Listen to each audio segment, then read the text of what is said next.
Oh, do you think she put Vogler into her brother's body to save her dad? That's something to do with what we're seeing what her power is? Hey everybody, welcome back to the Stoneface Reactions. I'm Theta, this is Lessons, and we are back with another episode of Giant Robo. Once again, thank you to Henry for sponsoring this series. It has been... God, when did this show come out? Or OVA? When did this OVA come out? We remember? 93? 92, 93, I think. 92? Okay, I, for some reason, maybe thought it was like late 80s, and I'm like, God, this is like late 90s animation for an 80s thing. I know the element is that it came out like over the span of a number of years, so. But it is incredibly well done, especially for the time period. 1992.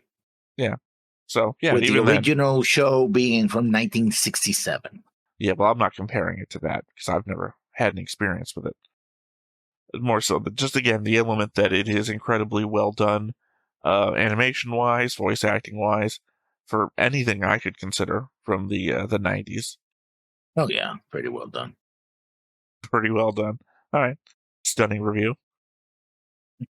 Like a steak. Well, anyway, we come back as we normally do, notes and a board. So let's go ahead and hit up that board first, which I really only have a note and a half about, really, which is to say that I marked Ivan as dead, and I increased the size of the board to give me more space for lines in case I needed more character connective lines. I remember having that note about some other previous show, and I thought maybe I said something about doing it for Giant Robo, so I did. Genja. I have a note about Genja and Vogler. But yeah, no major changes there, so... So for last episode, Ivan being dead. Yeah. I said major. Ivan has been a main character forever. Yeah. If anything that Big Fire has done, it's either been what's his name? Sorry, I'm not actively looking at the board. Lord Cervantes or Ivan. Is that his name? I think we're thinking about a different guy. No, you're thinking about the Immortal. I'm not. I'm talking about Lord Alberto. Alberto, yeah. There we go. So I was about to say your mouse is right next to him. It's either Lord Alberto or Ivan, and it's been mostly Ivan so far. So you're saying that Ivan dying isn't a major shakeup? It's like saying that you remember the bad guy you've been fighting for half of the game so far? Suddenly you've killed him so that the other big bad can make his appearance? That's still pretty big. You've still been the big bad for half the game. The dragon. That's a word. It's a word you just said. Yeah, well, that's a trope that the second in command of the big bad is usually called the dragon. That's just... Ironically, I was thinking Legend of the Dragoon when I was saying that in Final Fantasy, many of the Final Fantasies, but see, when I'm saying this and thinking Legend of the Dragoon, and you just say dragon out of nowhere. The dragon. Yes. Or the big bad dragon. Luffy's dad from One Piece. Yeah. See, I've never seen it. I say yeah, but I have no clue. Yeah, his name, I think, is Dragon. He is a terrorist with tattoos down half his face. Cool, I guess. And I say that again because I haven't watched. Yeah, I don't have a point of reference. So I think the last thing I saw about that was a video by what's his name, Mother Spaceman. Well, that he has actually a name, but that's what about One Piece. So and how was the start of revolution? The last time I heard about One Piece was by that other guy about One Piece. Oh yeah. Got that from the beginning of the statement. But how One Piece was the symbol of revolution in many places around the world, so especially in East Asia and other places. Other places do exist other than East Asia. You are correct. Yes, but I don't recall what those other places are. Could not recall any other place in the world but East Asia. Yeah, that's my place on a reaction channel for anime. Yeah. So let's get to the notes. I don't have a lot of notes, mostly because there was a lot of action in this show. Although action does not necessarily preclude having things that are important to talk about, but this is what I got. So The day the Earth stood still. Episode 3.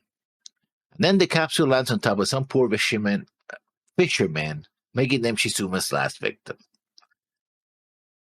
Yeah, I mean, I made a commentary while we were reacting to it. It just seems like an odd place just to eject him offshore. Yeah. Oops, into a river, I think. No, I think it's into the bay, harbor. This is the area just off the island. Obviously, you wouldn't want to eject him into a river because you'd have to be careful of your aim. It doesn't seem like they're being careful at all. Like, bumps away. Well, I'm still alive. I got sort of a note about that, but not my first one. My first one's a correction. So obviously, I went back to check, and you were right. Issei was the shipshifter. Shipshifter, that's my new word for it. You can't copyright me now. I'm using a different word, legally distinct.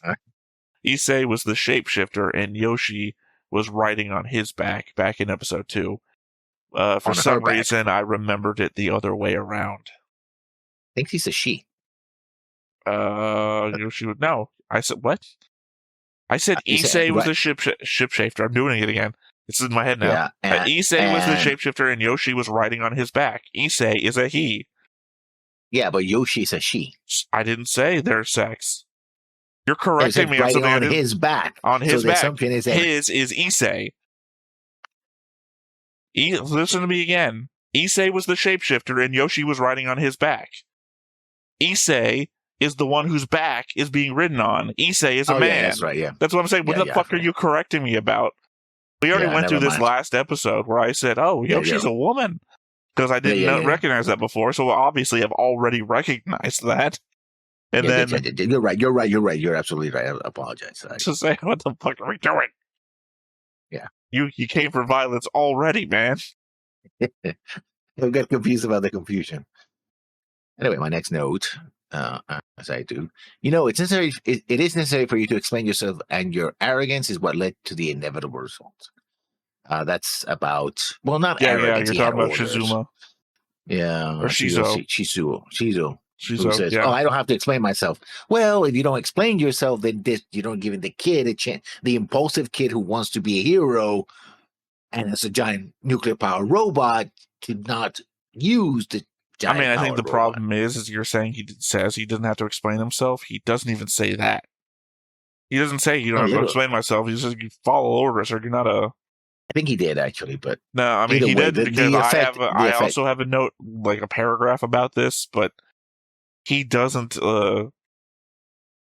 He basically says it's your job as a member of... I said Big Fire for some reason. An expert of justice. It's your job as an expert of justice to follow orders or whatever. He didn't say, I don't have to explain.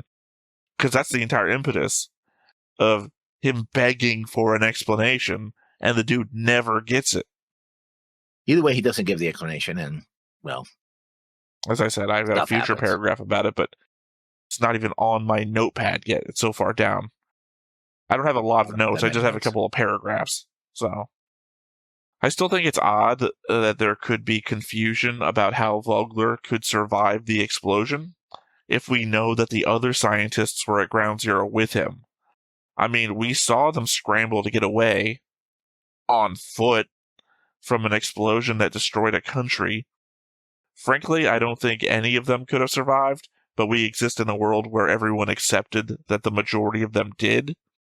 Really, this should be an, I guess that makes sense moment. Once they see that Vogler is still alive. It's like, oh, right, yeah, that's right, 5 other guys that were right there with him all survived. Why would I think only he died?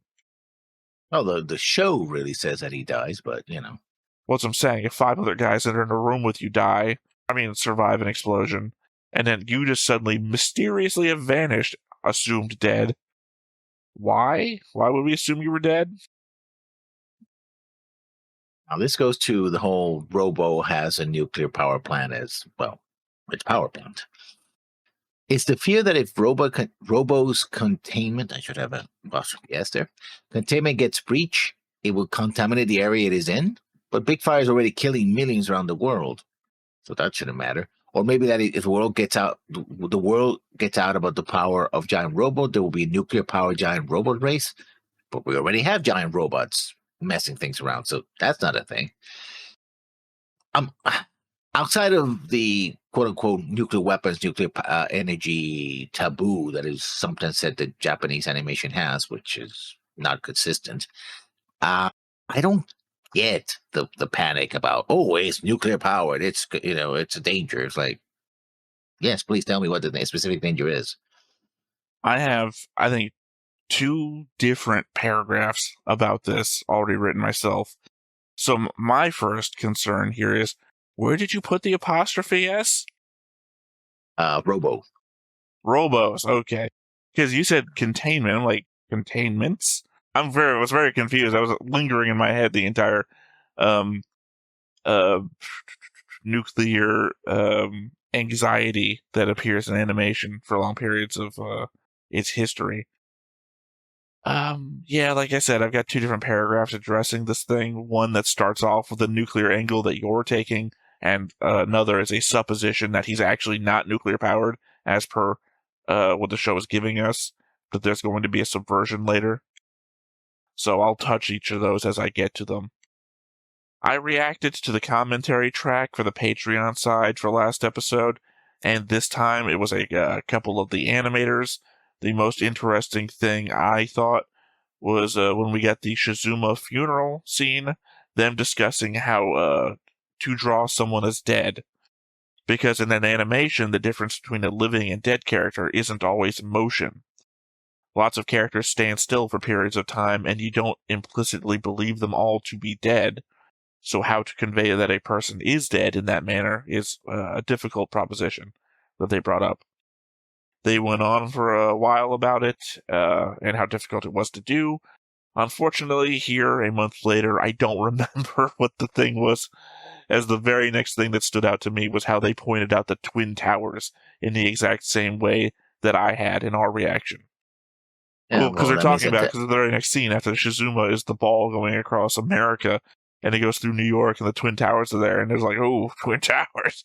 And like, oh, that's exactly what I said. Good thing. I'm glad I'm not the only one who recoiled a bit. Well, that means that commentary must be in the 2000s then, otherwise it wouldn't be a thing, right? Yeah, it's whenever this came out, or whenever the, I guess, box set or whatever came out. Yeah, probably. Because like I said, they also talk a lot about Star Trek. I think either TNG or DS9. I can't remember. Not a lot. It just comes up, and I thought it was interesting that they were talking. They basically have the same conversations we have.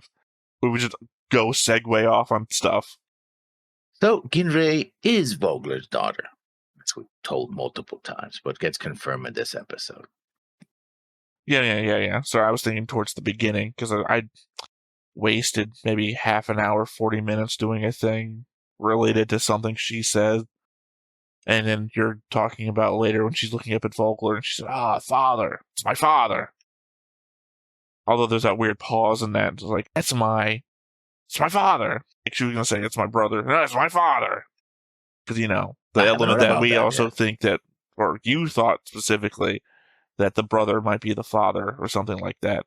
And I also have a note about that as well. I know we just got done praising Shizuma at his funeral, but this modification of the energy device that Vogler helped develop, he surely must have known that it would be susceptible to this. I mean, it must have been a part of his begging for forgiveness alongside his part in Bashtarl, sorry. The only thing different this time is that alternative energy sources seem unaffected, and they use that as a reason why the sphere is heading to Japan.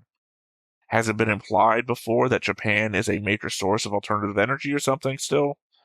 Also, if it were just heading straight to Japan, it would be only 6,000 miles going through Russia versus the nearly 11,000 miles it took going through the Atlantic, US, and Pacific.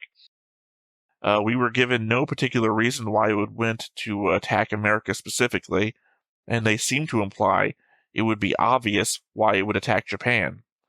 So just a strange course for it. Sorry. After I paused to figure out distances, they then turned that to, oh, of course, Japan line, to Shanghai, China, which makes the math even worse for its course. But also, the last oil field on Earth? Might as well leave that alone. The limited amount of fuel would likely cause a global war with whatever resources were left. The amount of destruction you could inflict on people by just letting them be themselves is likely worse than keeping the power off altogether. Yeah, but they want to control the world, not ostensibly destroy it? That doesn't matter. The world's not going to come together to fight you over the last oil field. They're going to have self-interest at heart. Wherever you are at, you're one ball on the entire Earth. They can migrate around you. The last amount of resources, they fucking need that, and that's sticking in one spot. So... yeah, that's why they want to control it. That's where they're going to put the... you don't have to explain to me Vogler's plan. Well, you do have to explain to me Vogler's plan because it's still fucking mind-boggling. We know what that's Big Fire's plan. To take over the world. Vogler. I'm not lessons. I don't give a shit about what Big Fire's plan is. I'm saying that if Vogler wants devastation to the world, or if Big Fire wants to keep things in chaos so that they can control, leave the oil field alone. People will be fighting over it. Them hurting themselves helps you more than you fighting all of the world. Well, technically, they couldn't fight over the world since the world is powered by... They have resources. The element that you think they got rid of the strategic oil reserve just because we're not using oil anymore. You can use oil for other things. I'm saying you have to use oil things. That's what I'm saying is that there's resources left. It's just how much of that you can use to do this operation. But you imagine there'd be like governments all over the world plotting this shit. Militaries are getting in line just, to get this shit done. Well, I remember watching an old, God, I can't remember the name of the channel, probably infographics or whatever. Could America take on the world? And the very first step in that video was always take out the pipeline, stop oil from getting to Europe, essentially. And then fighting out a long-term battle as Europe runs out of oil. Anyway, my next note. Again, not beating the accusations that Genge and Vogler are one and the same, either a reincarnated Vogler or his son assuming his mantle on the delusion that he is Vogler reborn. Because there's Genge sitting in the chair going like, same as I did 10 years ago. Yeah, I have a whole note about it. Sorry, I don't mean to subvert you here. It's just the element of this is your theory, and you say not beating the allegations. But I don't feel like we have a lot of the foundation of the theory hasn't dried yet. It's still guesswork from the previous 2 episodes and this statement from the last episode. Yeah, but it builds up on the evidence keeps building up. Sure. But you can lay as much concrete as you want. If you put it into a quicksand, it's going to sink to the bottom. Like you said, the foundation's not sturdy. I don't feel confident yet, even though I think I'm on your side. I feel like we need more information. I, again, have a paragraph that's specifically what ifs about if he is and how it might be. Not a great paragraph, but at least it's on your side, so I don't think you're going to argue it. Then again, I said a completely correct sentence at the very start, and you got on me about that, so who knows? So I get Daisaku's resistance to what Shizo is telling him. Robo is essentially the extension of his will, the thing that makes him special, and the last thing he has from his parents. Sealing it away underground makes 0 sense to him, and Shizu isn't telling him anything, just ordering him to do it.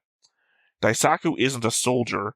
Hell, he's an expert of justice because of Giant Robo. Take that away from him, and he's just some kid. And Shizu is treating him like that kid he'd become preemptively by not telling him why. To be fair, I'm in Daisaku's camp. Sorry, I've apparently wrote this at 3 a.m. I'm in Daisaku's campy. That's apparently what I've written. Okay. I'm in his camp, even knowing the failure that's to come. We see everyone hesitant because it's a walking nuclear reactor, and not for any reason that seems justifiably related to the problem at hand. I mean, it's been a walking reactor all this time, and nothing's gone wrong. If they have information on why Robo is a danger, they should have shared it. If they think one of them is a mole and not to be trusted, we, the audience, should have been made aware of that for purposes of tension and narrative buildup. What we are doing now just doesn't make much sense. Well, that goes as an answer to what I said earlier. Well, it's a response to what you said earlier. Yeah, addition is probably a better word. Like I said, I knew I had a paragraph about it, but the element that I also mix my paragraphs up with previous thoughts, things that I say coming in order. My second to last note. I'm sure you have more than me. Okay, you literally put all your experts in one place when you know they are the only ones that can stop the BF special agents from wrecking your shit. Very smart move there. I thought about writing a note about this, but I thought it made more sense what they did for the purposes of the animation. Because remember, the Experts of Justice is a worldwide organization with members from across the world. This is literally just one branch of the Experts of Justice. So if this was your major plan to take out Vogler, a worldwide threat, why weren't all the branches of the Experts of Justice? Why didn't you take your flying airship and pick a bunch of people up? And it's like, obviously, to keep budgets down, so there's not this whole, and here's 17 more characters you never heard of before, which will not be appearing in after this episode. So obviously it's just a matter of just these guys. And also, there was 30 dots on that map, which means that was more than all of our characters that we've had so far. So we wouldn't have been able to cover them all anyway. Ivan could have still hit all of them that he hits. And then, yeah, but you could still patrol and keep an eye on things like, cool. So then Ivan hits you when you're between. I mean, obviously this wouldn't matter narratively. The effect would still happen as it happened. You could have all of them patrolling between 2 or 3 of them. Ivan just hits you when you're not there, and then gets in Uranus and just laser beams them from a distance as he does. Nothing really changes, and I think the element that they're all together doesn't. I mean, obviously, I thought it was ridiculous in the reaction as well, but I don't think it changes anything. There's not enough of them. That's why I was thinking to myself, why didn't they bring all of them? All the Experts of Justice and put all of them on every one of them. So, but then again, Ivan is doing subterfuge. I think he would have been able to do it anyway. None of these guys. You should put a challenge to Ivan. At least he's like, none of these guys are like. Overcome. None of these guys are detectives. Only one of them, and that's the guy who's actually infiltrating and whatnot. But I don't imagine any of these guys are going to be like, that guy looks weird. No, just Ivan's walking around and just trench coat and shit. He's just getting away with it. That's what I'm saying. That none of these guys would have noticed. Ivan probably going to hit up their camp. No one's going to pay attention. He just looks like one of the other guys. That was my second and last note. You're next. So the person that helped Ginri in her flashback was clearly Professor Go. I listened to his voice from throughout the episode, and though I'm very bad at this, his was the closest voice I could place it to.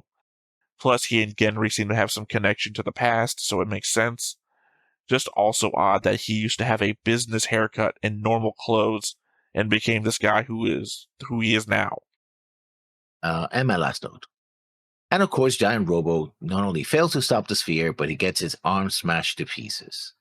Which begs the question, how exactly are they going to stop Vogler, Genja, if the strongest asset can't hurt the sphere? I'm sure they're going to find another way of doing it. Well, but he doesn't get his arm smashed to pieces. He smashes his arm to pieces. I don't know, just the wording. The wording makes me sound like when you say gets, it's something that happened to you versus if you punch a brick wall, you wouldn't say you got your arm smashed. You say you smashed your arm. Just a nitpick. I guess that's all. No, it's a valid nitpick. Well, it's context. Much like if you're talking about a girder in a construction site. I don't know. Just that's the only thing that stuck out to me, because obviously you expressed that thought in the reaction itself. And, in the whole thing about why is he crying again? That's something I have a note for, but I'm surprised you didn't have a note for it. All right, so the thing I wasted most of my time on. So when Ginri is talking to Daisaku just before leaving, she actually has dialogue when everything is covering her up. And I made an hour-long effort to work audio editing magic on it to try and figure it out. Didn't come to much at all. She basically says that she believes to not let others tell him what to think about his father. That is like moments more that does totally get covered up. essentially following a once you do or because you know sounding line.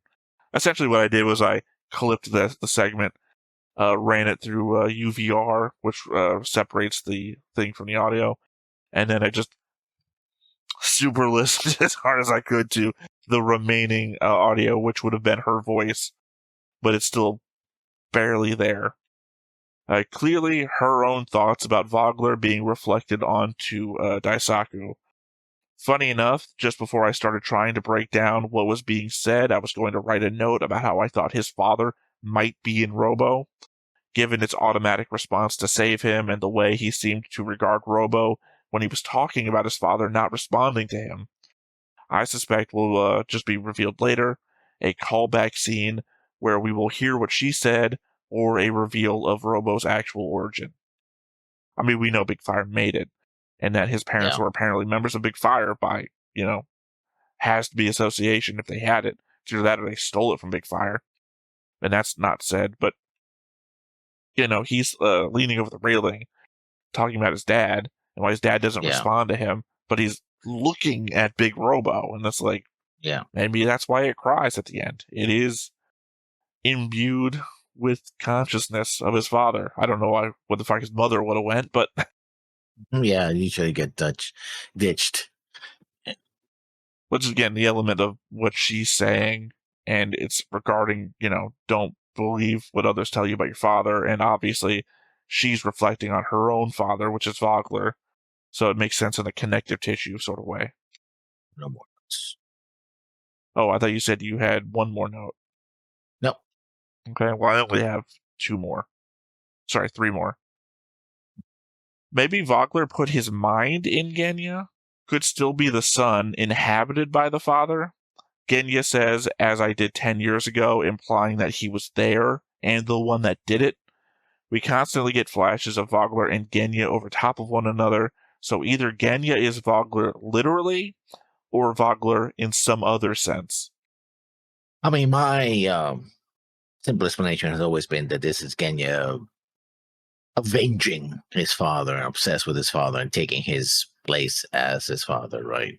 Right, but we got that, black and white flash of Genya and Vogler over top of one another, and I thought that was just fucking artistic or whatever. But then you propositioned, well, maybe he is Vogler, and it's like, well, did he de-age and this is just a young Vogler, or did he was he dying and he put his own brain into his son's body? Because I've seen that a dozen times if I've seen it once in anime.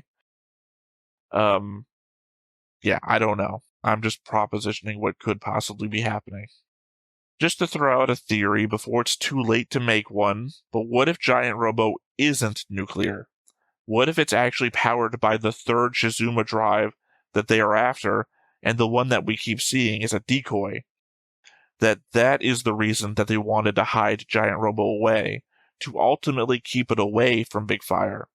And that's why everyone is concerned about it showing up, and more so, not telling him because it's too big of a secret to share. Would be. If your enemy's only after the one thing, then certainly you don't throw it out onto the field. So if Big Robo was powered by the third Shizuma drive, which apparently would be unaffected by the other two Shizuma drives, conceivably because the other two Shizuma drives aren't shutting themselves off, then that would explain how it's powered and still out there, and why you would want to seal it away underground for them to never find. And explain everybody else's hesitancy when they've not been concerned about the fact it's nuclear powered since its discovery that it was nuclear powered. Oh, it makes sense. Oh. Like I said, I wanted to make it before I couldn't make it. Obviously, if I said it after this episode, and this episode shows that what I was thinking is true, then it would just be me saying what happened in the episode. You have brief moments that you can be brilliant in. Otherwise, you're just stating what is. What's that old Douglas Adams quote? Often the cry of, I could have thought of that is said, but you didn't. I'm paraphrasing, but... Sorry, that's from a Dirk Gently book. I think the second one.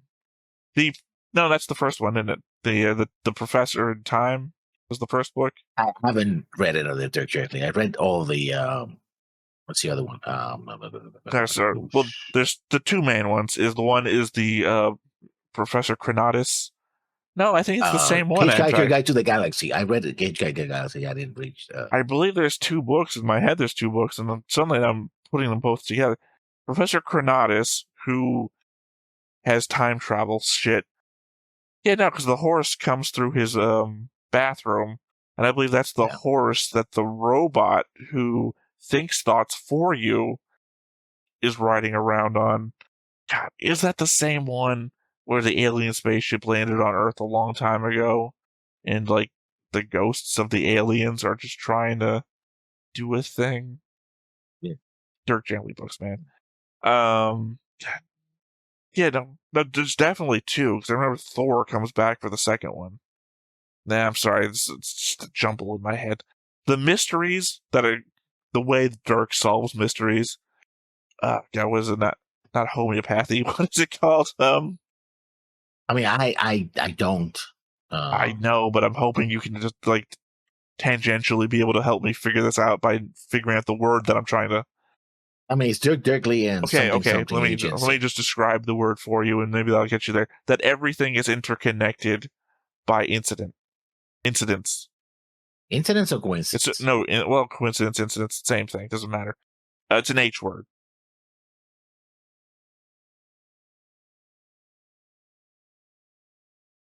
God damn it. He believes in the overall interconnected nature of things, so that if he like randomly follows a random car going down the road, it will take him where it needs him to be, where he needs to be. Destiny? Say again? Destiny? No, I said it's an H word. Lessons. Holistic Detective Agency is the name of it. Yeah. Holistic, that's what I'm talking about. And just so you know, I'm not full of shit. Holistic's definition is characterized by the belief that the parts of something are interconnected and can be explained by reference to the whole, or can be explained only by the reference to the whole. So again, if Dirk goes on a vacation to Hawaii, he can figure something out about the missing cat back home by the events that happened to him at Hawaii. It's his way of explaining how doing anything causes him to help solve a crime, in the way that he also has to explain his expense account. Oh, yeah. Yeah, that's what I'm saying. Paid otherwise. I can explain how going to Hawaii helped me find your missing cat, which is also tends to be a thing, I think, in both versions of the live action. Missing cat being a storyline that comes into play, always explaining the expense account. I never read any of those, and I never seen any live action. So. Oh, there's been two different live actions. Famously, the one with Robo. Yeah, I would say Harry Potter, but that's the wrong guy. Yeah. Well, that's the one. There was also a previous one that only got one season. Elias something. I don't remember what it was. Yeah, actually, I preferred the first one more, but the second one follows the story of the books, sort of. Closer, yeah.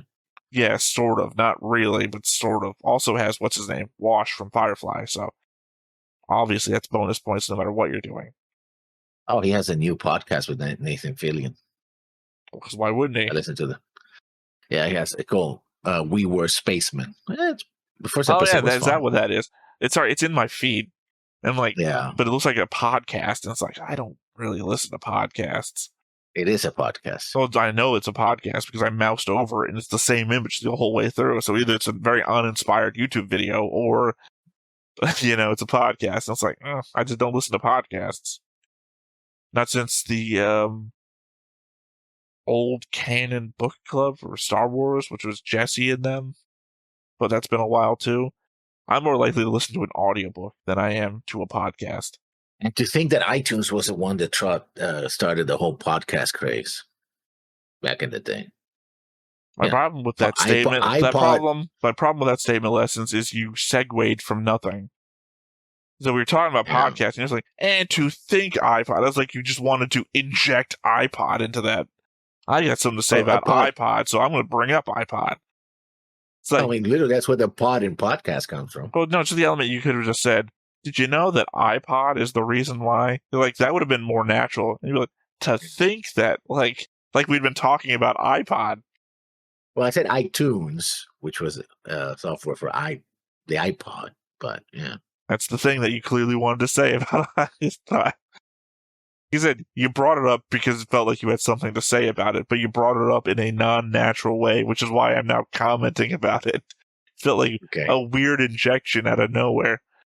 Speaking of injections, did you know that pharma? Like, see, that's how that at least sounded natural. I was made to think about injection, and then I brought up injections as the starting point. I don't mean this to be a critique podcast, because it's not. There's visuals. Although, weirdly, podcasts can have visuals. Yes. Two people sitting around a table and talking. Yeah, no, I just mean the element that most of us think about podcasts is an audio-only format. So then when you introduce the element that this video that you're watching could be a podcast, it just doesn't sit right with a number of people. I've literally had this discussion at family gatherings.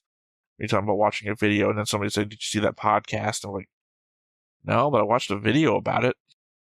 Well, you have more notes, or is that your I got one more note. Thank you for the "I'm too tired for this shit" moment that you just gave me. Who could fix Giant Robo at this point? Big Fire made it. The majority of the world is powerless. Is he just going to be in a state of disrepair from here to the end? That's another question. Yeah. I mean, technically, the experts of justice may have other places we can fix it, but that's a big maybe. That's a big if, I should say. If they have a place, then maybe they can fix it. Well, I mean, we dead-ended on Giant Robo being damaged. Like, they would still have to get their flying carrier in, pick him up, escape, and Vogler's staring him down. I think Vogler's not going to care. Like, whatever. Well, he would if I'm right about the Shizuma drive thing. If he knows. He's Vogler. So? He's the big bad. Yeah, but how would he know? Well, he made it. Yeah, but he didn't make Giant Robo. Or did he? Big Fire. Big Fire works for Vogler, as far as we know.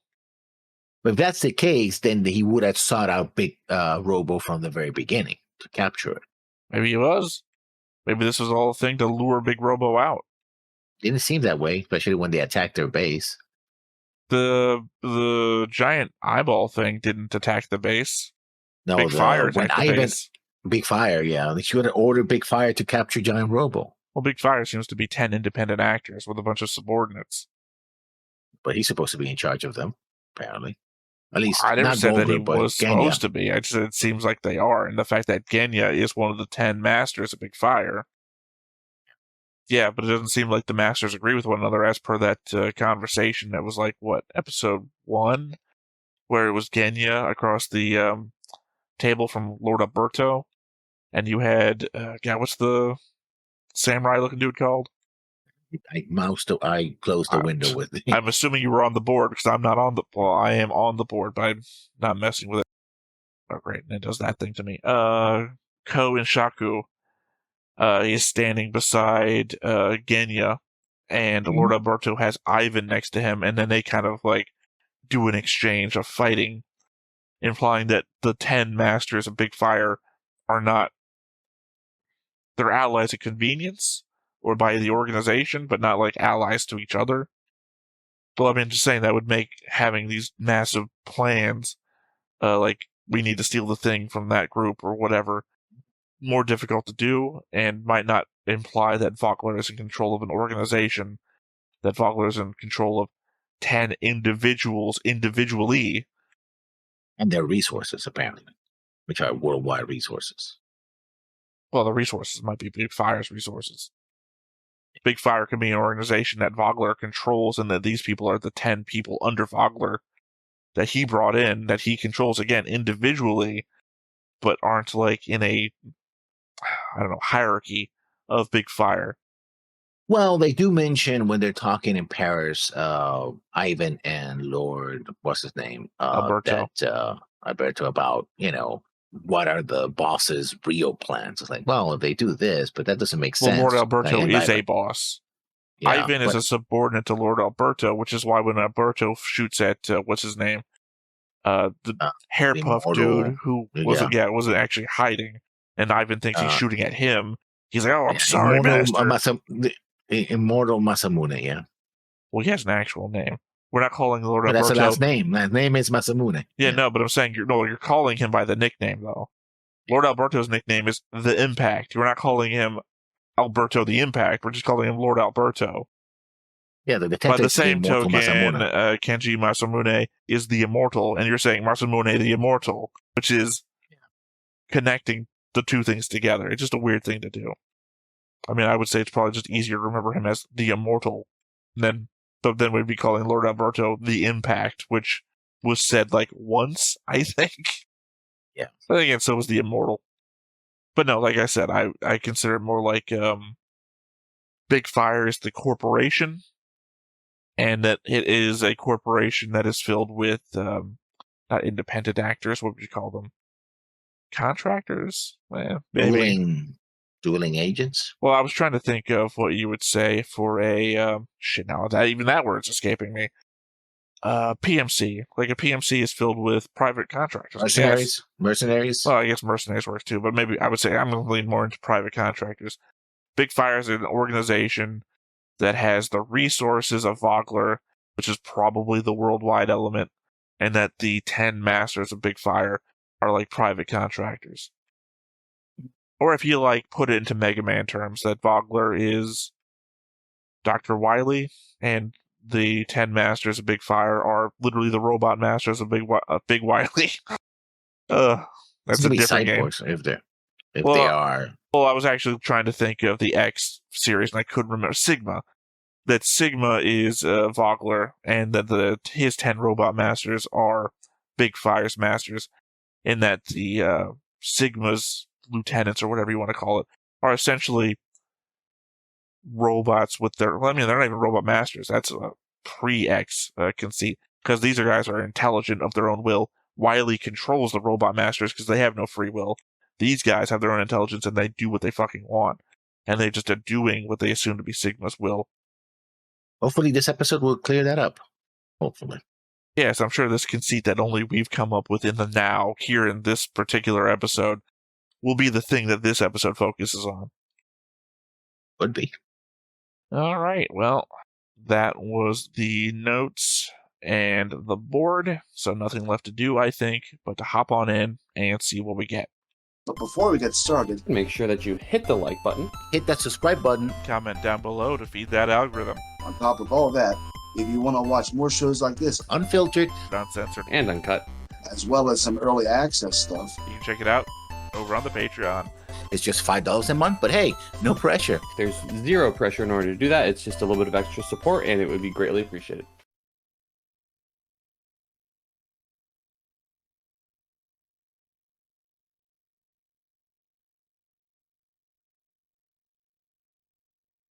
Everyone will be on the edge of their seats for the audioless introduction to the video. Yeah. And we don't get an intro music, so... Clearly we're going to go again with the 10 to 20 minutes of what's happened before.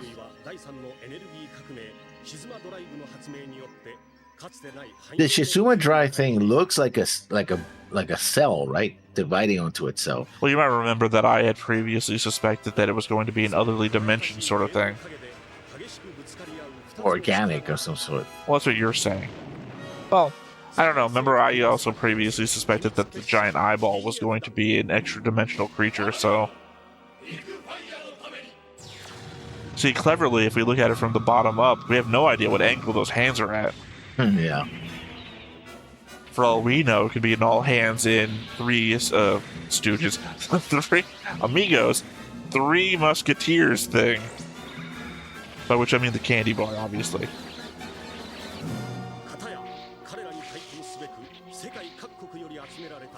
This professor goes sliding by. Yeah. By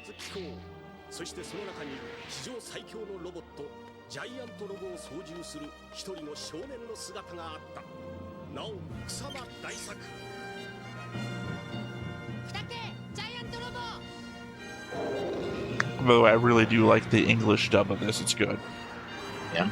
Well, obviously, I rewatch it in the English dub, so... She's telling him that his watch battery must be immune to the Vogler device. It must be old enough that it doesn't Well, I mean now, but would that mean it would have shut off in the previous? Because that means also Giant Robo would have shut down in the 10 years ago thing. 僕は今までバシタールの惨劇を知らずにシズマドライブを使ってきた。平気で当たり前のようにそんな自分が許せない。Which is a thought process he's already had. それにフォーグラー博士。僕はお前たちを許さないぞ。シズマ博士の敵を撃つ。ハッチだ、ロボ。いかん大作。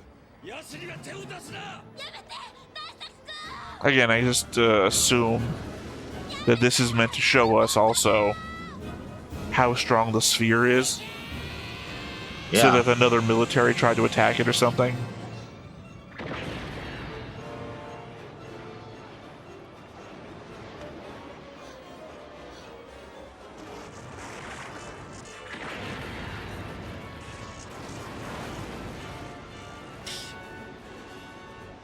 I guess it would be an argument for a rods from God system.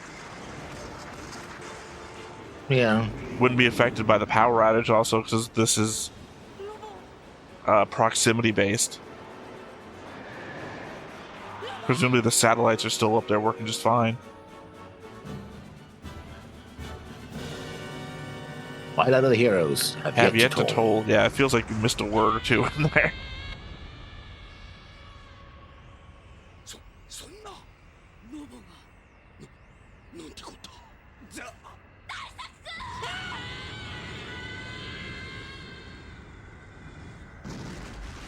And Daisaku's dead. I don't care if you're in the hand, the impact is still going to hit you.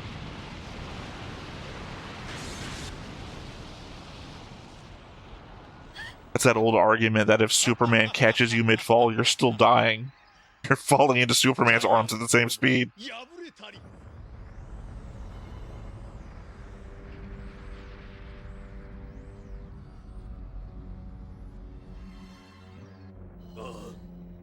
But of course it's an animation, so that's not gonna happen.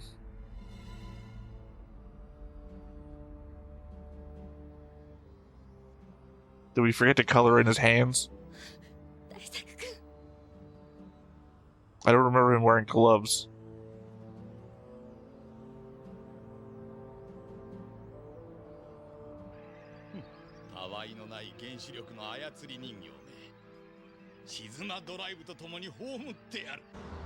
Well, except for that one specifically, that one you're looking for.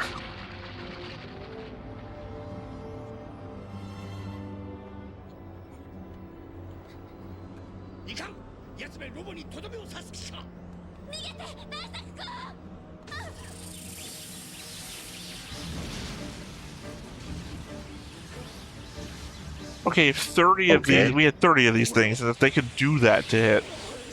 Yeah. Why didn't you just aim them all at it?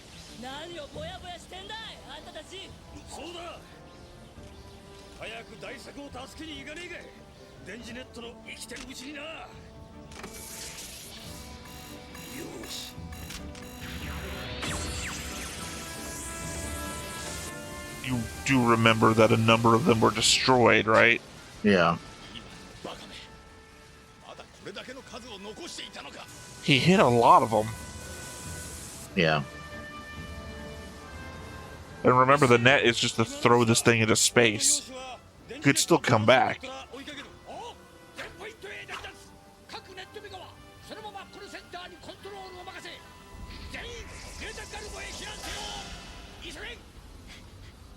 Remember, she was also told to activate or open the thing inside the net. Yeah.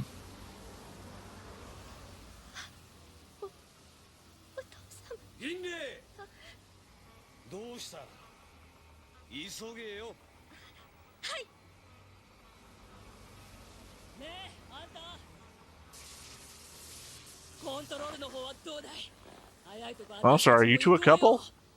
Apparently.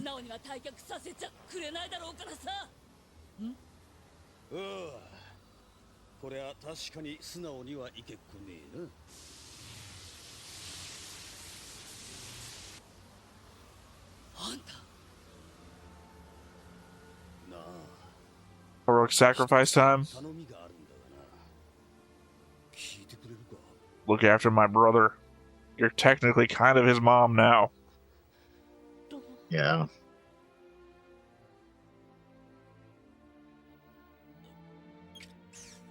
Robo. Don't want to hear it.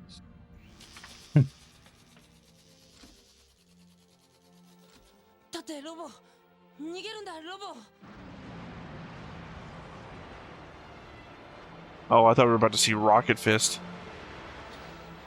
It's just puts into the sky. Well, no, Rocket, push him to escape. Like, fist around him, Rocket Fist away. 早く動くんだロボ動けロボ Not till I had my He can't coffee. stand me.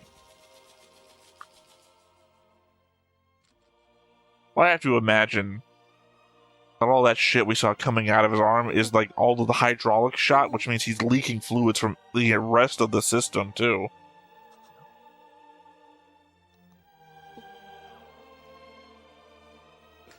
Now, your worry has to be here.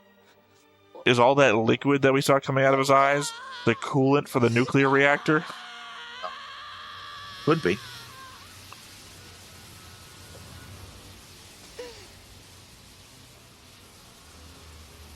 Alberto, yep.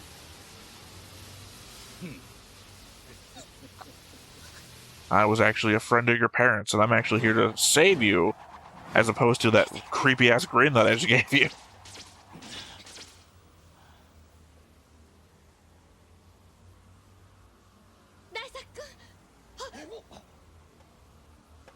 Or these two scenes were placed together in a weird way.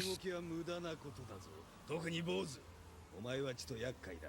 せめて両手は出しておいてもらお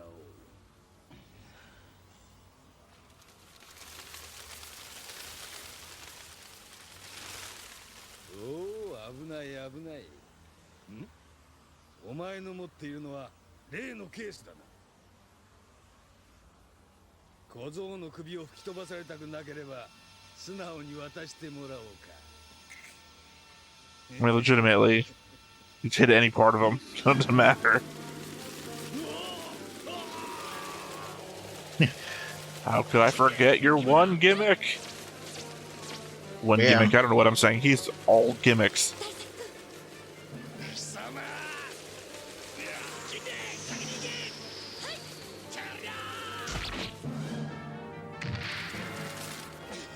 Also, I don't know how this even worked. Remember, he's like cyborg or something. Yeah. The element, we've seen him fire like beams from his finger. At any point when his hand was unwrapped, he could have just shot them all.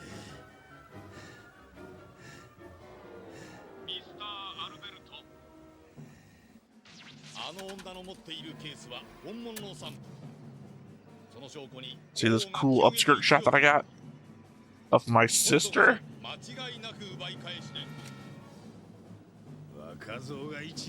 I guess also the implication that Lord Alberto is also powered by something, not Shizuma Drive.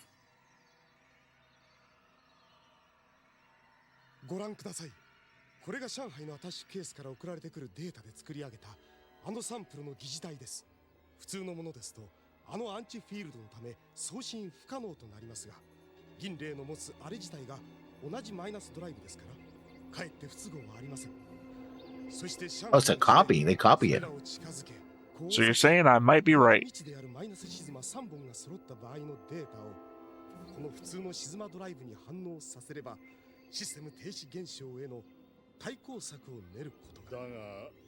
Also, just in a weird spot of having studied the voice really hard to try and identify who he was before in English.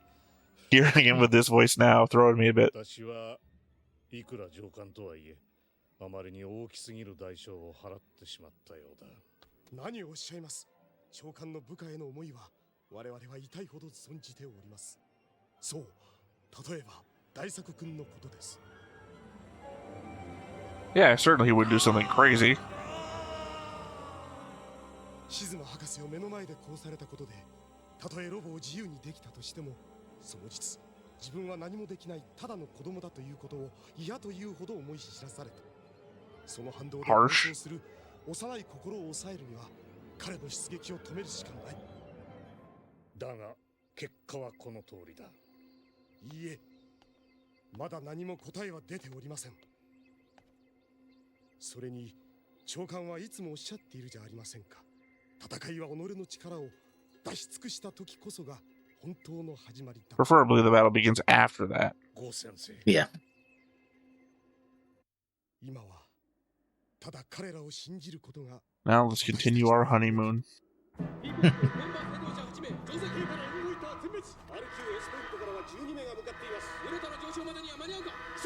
大階級はいつ動くかわからんぞ。乗船した者は急いで船内救護班を使って対応しよう。急げ大作銀霊。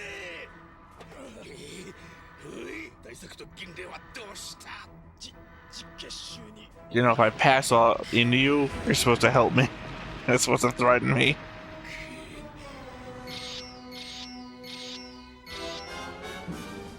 女めうまく隠れよう。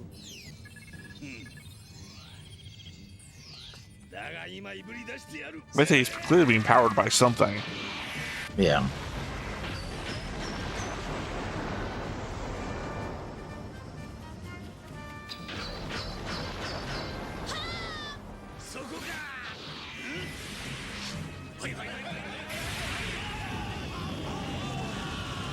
How did you guys imagine this was going to work?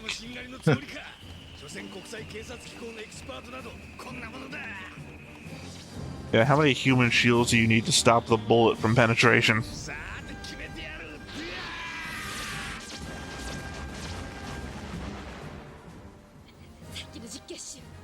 And again, keep in mind, this is what I was talking about him being able to do before when he was getting wrapped up.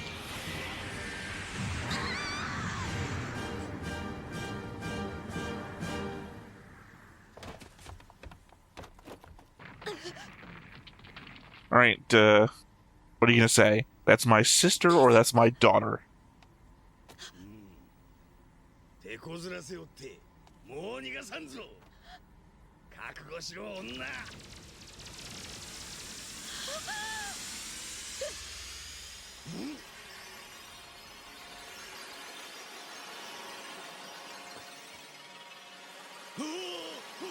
Ew. But remember, episode 1, I was talking about the element. They said she had a power. Yeah. It clearly can't be guns. Yeah. Because everyone can do guns.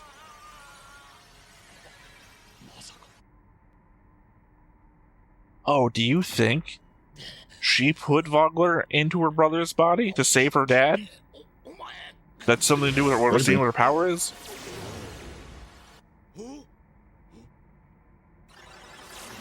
Because we know she was there at Beshtarl. I mean, that could be why anyone survived.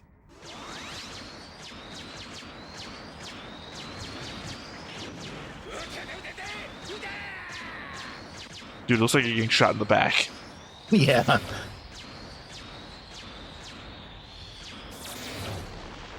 I heard a fart noise.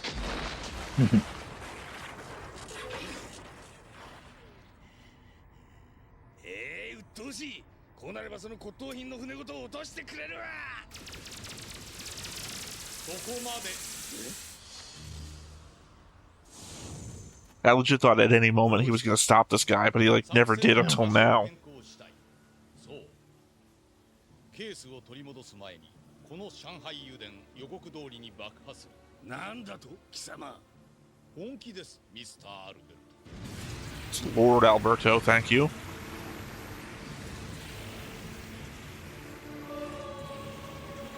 Because he can't really make that joke. I didn't spend so many years in evil medical school. He called Mr. 貴様、あれをやるつもりか。そう、この作戦、地球最後の上海油田を大階級でもって我らの本拠地とし、シズマドライブの使えなくなった奴らを支配下に置くことが最終目標。だが、それを爆破などしてしまえば、我々 BF 団も使用可能な動力を失ってしまう。そう疑問を抱く。I still think that's a stupid plan. 当然だ。説明してもらおうか。いや、その必要はありませんな。ん？お忘れか？すべての作戦指揮権はプロジェクトリーダーのこの私にある。つまり、私の指示はビッグファイヤーの意志である。So I was right about that too. 好きにするがいい。ちょっとした忘れ物だ。心配するな。集合場所には遅れずに行く。そう。さっきの女にはもう一度会いたいからな。何せ珍しいものを見せてくれた。あの類を見ない Weird phrasing. この世では誰かさん一人のものと思っていた。 That being you, obviously, as her brother slash father. しかしそんなこと I mean that in an and or sense.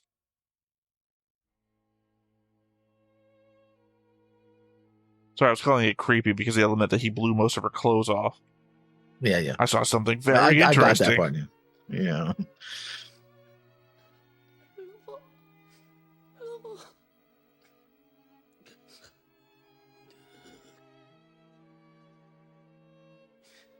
ロボ。 And apparently the vial around her neck is apparently super interesting. I don't know if it's supposed to represent who she is or if it might be an element of what they need. もう大丈夫なのよ。敵はみんな行ってしまったわ。だから安心してロボを呼び戻して。ね、お願い。ダメなんです。え？さっきから何度やってもあのままで、何度やっても動かないです。僕が命令反応がしたから。だからロボはもう僕の言うことなんか聞いてくれないんだ。 I mean, that's the logic of a child, I suppose. And he's 12, so. What? He's That- logic because of he a child. disobeyed orders, that Robo won't respond. Well, I mean, it is the step-by-step process of what happened. He disobeyed orders, got himself into a situation where Robo now can't move. One follows the other. That's probably why the other guy is, like, blaming himself, too. 本当にそれでいいのかい？ロボがあのままでいいっていうのかい？そんなんじゃなんでうちの亭主があそこで頑張ってるのかわかんなくなるよ。 Oh, legit, actually, just husband and wife. その兄貴が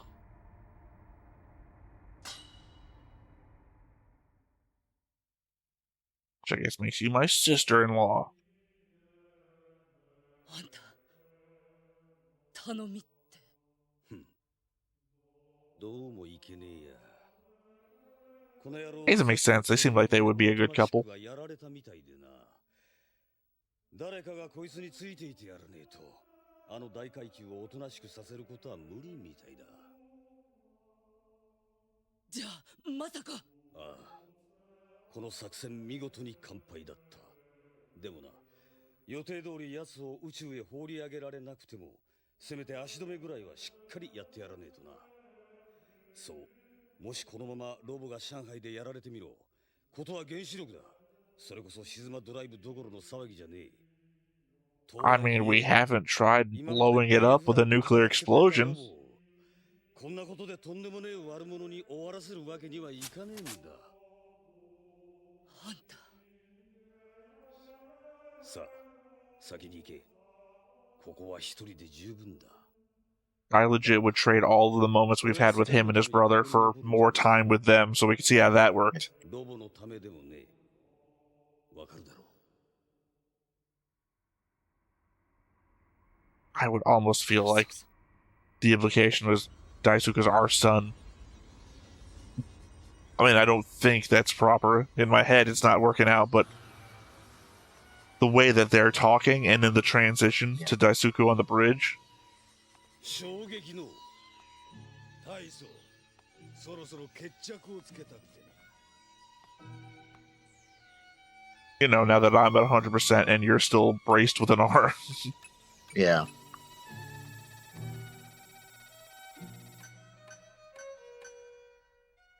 Well, let's hope little Roberto just doesn't go and destroy all that. おそらく勝負は一撃で十分。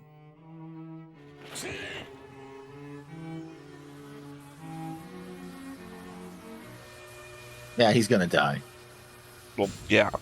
That's what the whole build-up's been so far. You don't, here's my final wish, and then survive. That would be weird.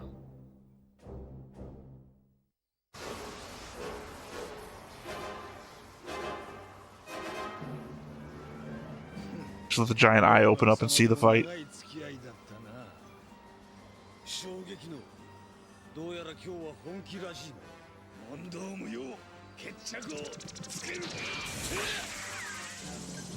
Weird skeleton shot of him there.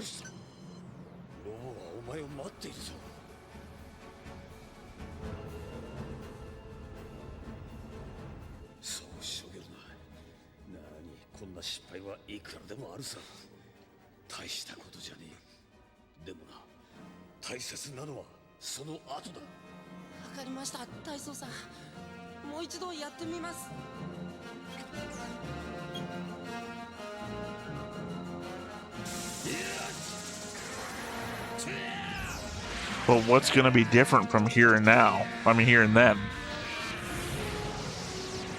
Their fighting spirit has been arisen. No, I mean from Daisaku to Robo. Yeah, that's what I'm saying. Yeah, you can hear the fighting spirit in his voice.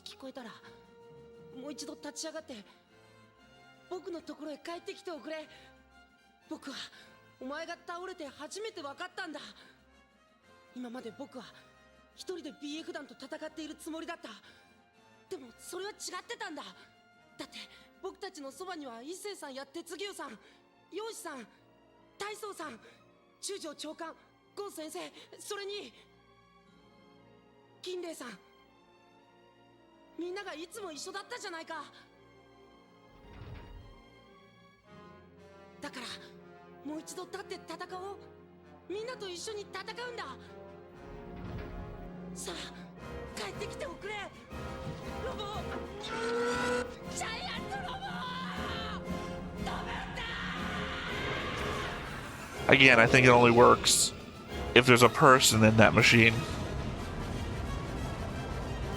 As for my theory that Dad's in there.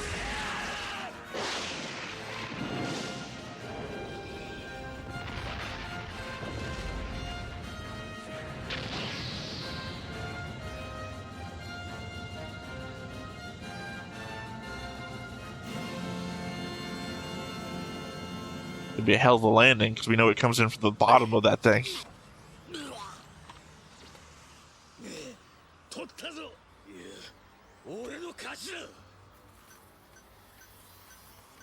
Okay.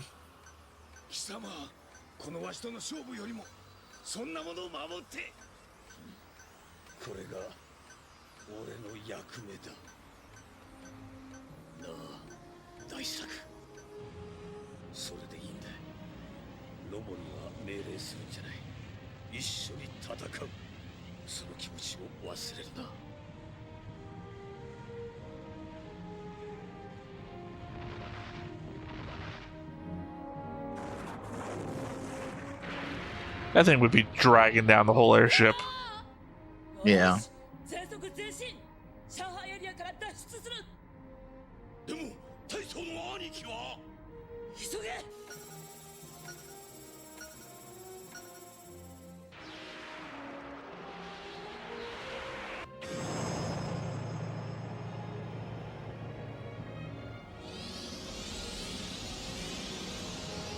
Gonna bombard the whole area. Yeah.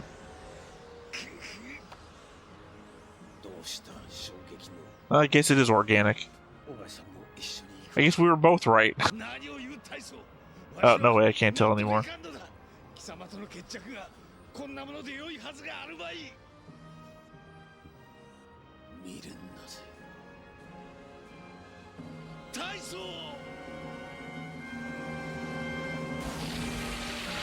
That's a very good, if I'm going to go out, I'm going to take it with me moment, you know. I mean, he That's was Alberto's missing choice. most. Alberto chose Huh? not to go back to the rendezvous point to have this fight, so kind of Yeah, Alberto's well. choice to have been here when this happened. And here we are, Barstarl 2.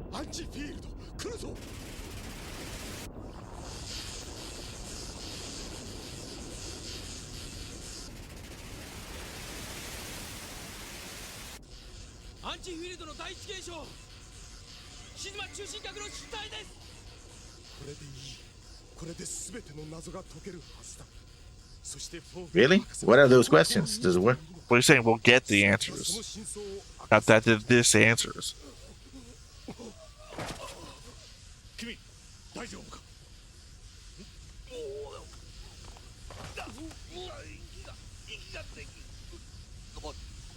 上官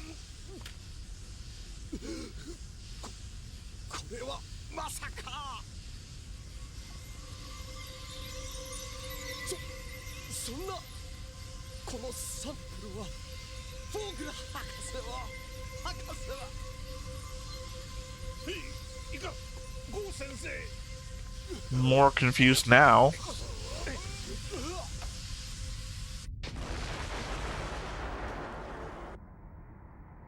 I don't know why there was a face in the thing, though.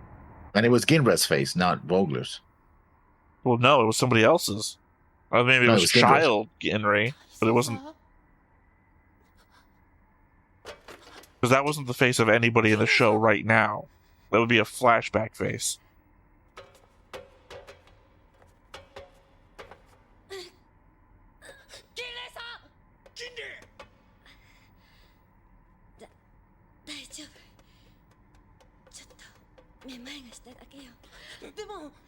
Are they creations of the Shizuma Drive? Again, flashback stuff.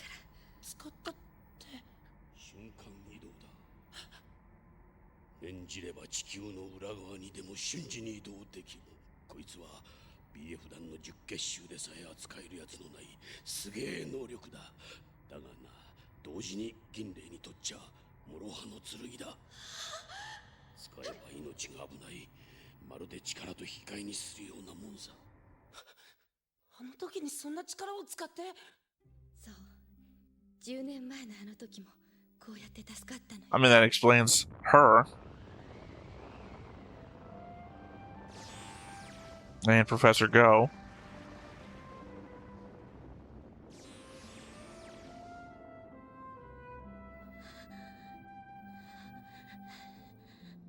Yeah, it was right.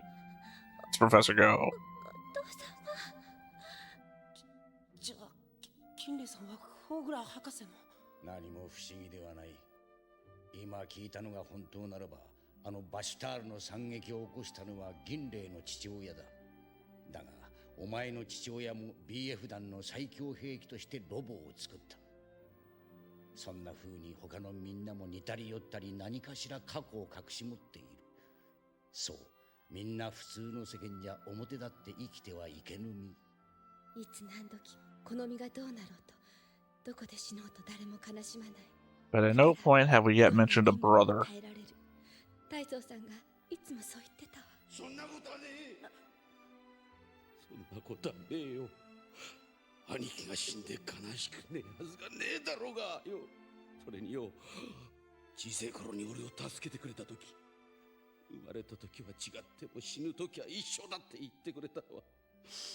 大層の兄貴じゃなかったのか。なのに一人で行っちまうなんて。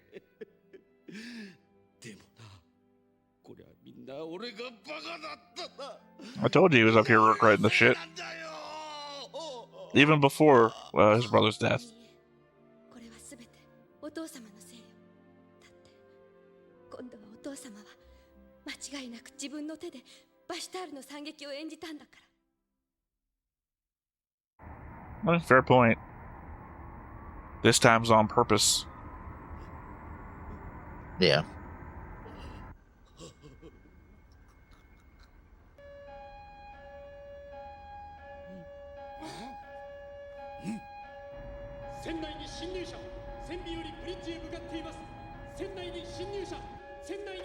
So his brother can teleport too? Apparently. あんたはここに残りな。今度こそちゃんと守るんだ。 I get to go first.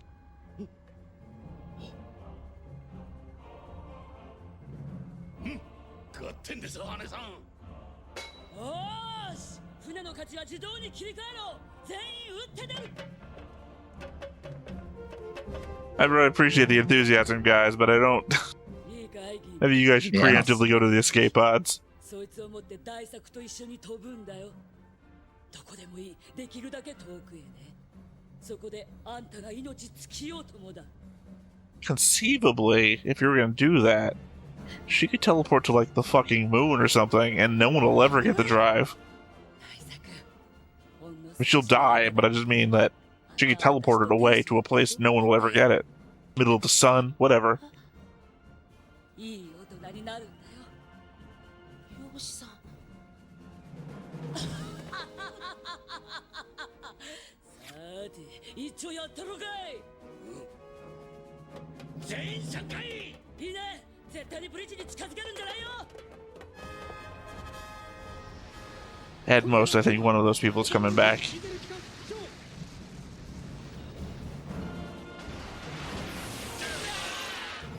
Oh, samurai dude. The guy who can teleport through shadows.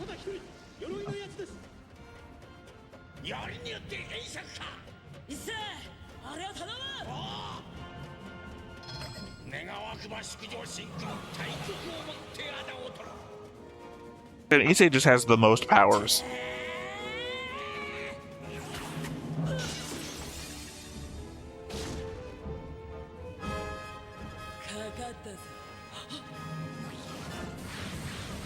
Oh, he's a robot, basically.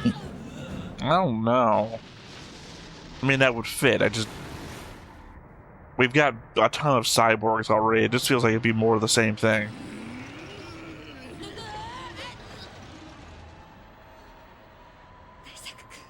ごめんなさい。私のお父様。私のせいでこんな目に遭わせちゃっ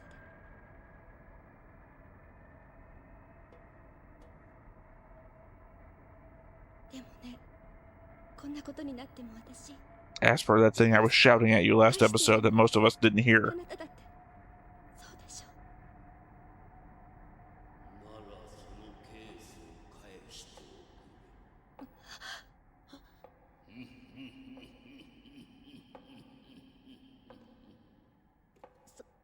その声は。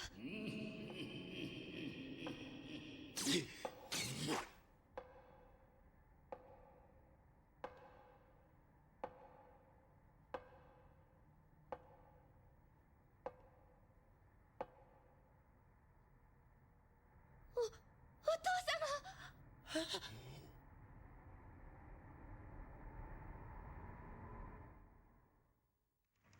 Okay, I would say, is that going to be the end of the episode? 大丈夫かね、ゴー先生。ここは安心したまえ。地下の医務室だよ。君は少し煙を吸いすぎてしまったようだ。そう。あの時急に息が苦しくなって。 My bean. ああ、残念だが疑似体もろともデータは失われてしまったよ。しかしやはり気になるのは爆発の前にあったあの息苦しさだが。 Yeah, especially if everything's in a glass container.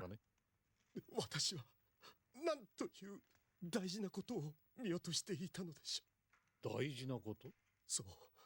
考えてみれば、あのサンプルを扱えるフォーグラー博士がもう一人。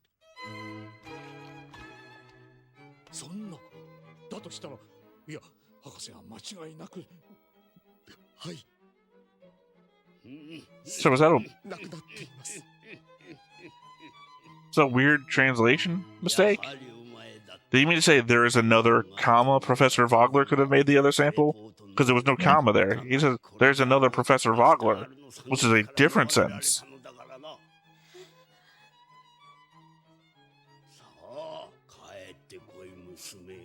そしてそのケースをサンプルを私に返すのだ。さあ、早く。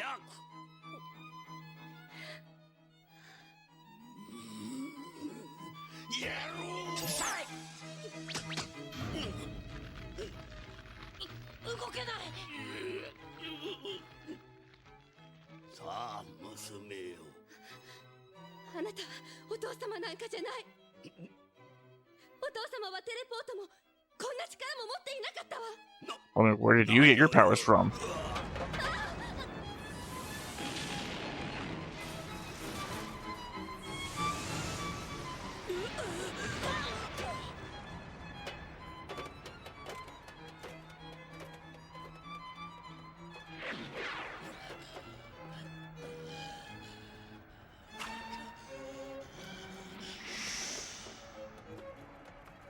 残ったのはあんたと二人か。こうなれば手は一つ。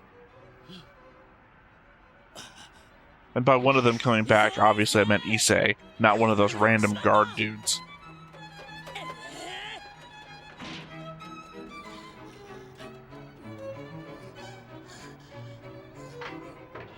Dude, you could have sworn you had the ability to fly before. Or shapeshift into something that can fly. 確かにその先はブリッジだ。でもね、あんたを行かせるわけにはいかないんだよ。製麺人。一斉、あとは頼むぞ。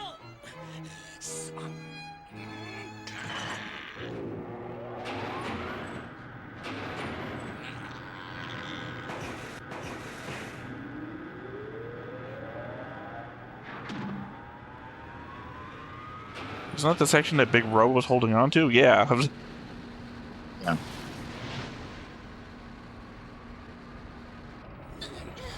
Oh, okay, that's the bridge side's on. ケースが。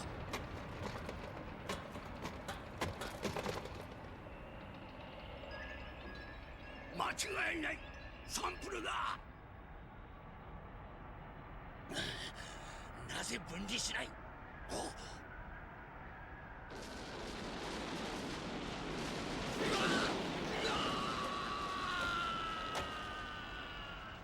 Yeah, why would that catch on fire, though? I mean, all the shit that they've been doing inside the ship while they're fighting has been setting off explosives. サンプルだ。私のサンプルだ。 You're monologuing, dude.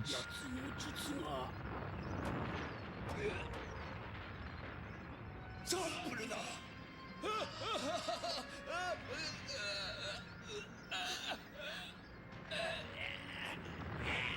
届け。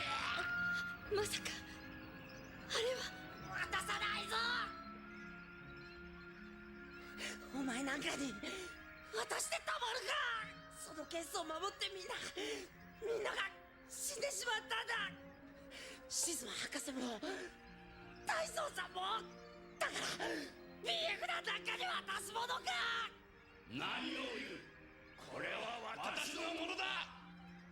You think this would be helping me figure out what the hell's going on, but I can't still figure out what his deal is. これで地球を静止させることができるぞ。そんな渡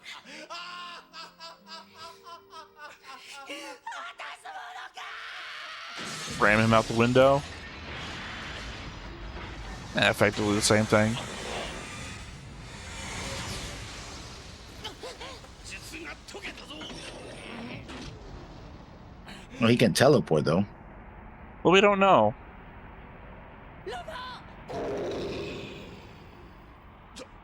ジャイアントロボ。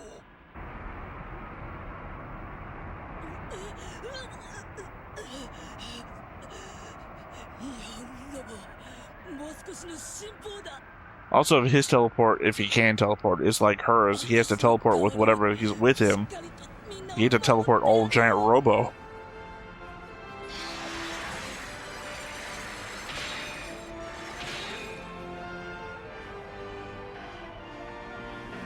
Got Wukong's Extendo Stick.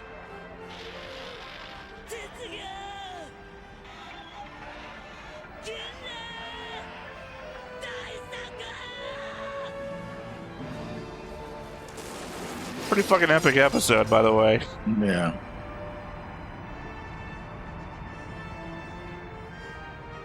Yeah, the dude walks through shadows. I don't think this is gonna affect him much.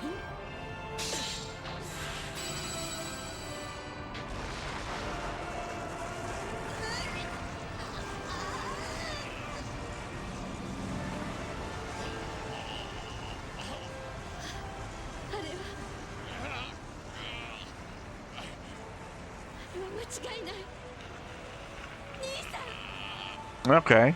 Yeah.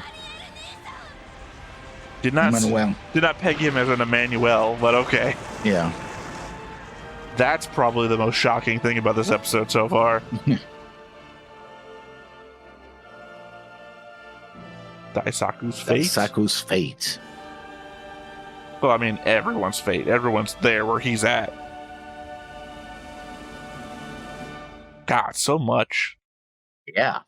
Through a lot of others. So many heroes died. See, it's still the element I don't know what to figure out about Emmanuel. Is he psychoing? You've seen the movie Psycho, I'm assuming. Yeah. Oh, okay. Yeah. Is he just thinking that he's Vogler, and like, does he actually have a power, and his power is shape-shifting too? And he's just shape-shifting into a Vogler when he thinks he's Vogler? Probably. Well, then that would make sense because of the what I did 10 years ago thing. Yeah.